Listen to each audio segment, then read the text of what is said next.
the atrocities were inexcusable, but I won't condemn the perpetrators. I won't go that far. I refused. If you remember if you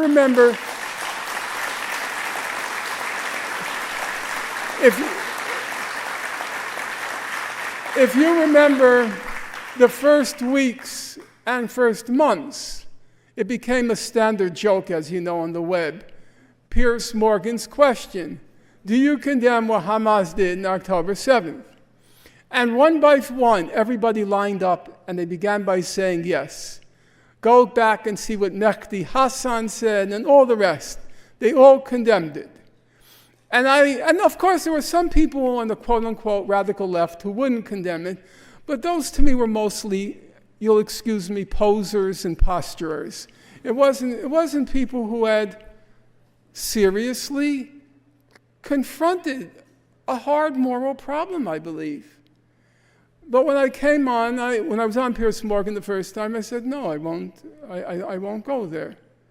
Now, you want to know why I didn't go there? I'll tell you why. Because if you were an abolitionist before the Civil War, you saw what was being done to African Americans every day of your life. You saw them walking in the streets in chains. You saw them, it was all done in the open, them being whipped and dehumanized. You saw it was all in the open. The slave markets, where white plantation owners would examine their teeth and everything to see if they're high-grade slaves. So it was all done in the open.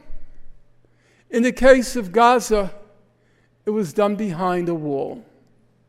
Very few people knew what was going on there.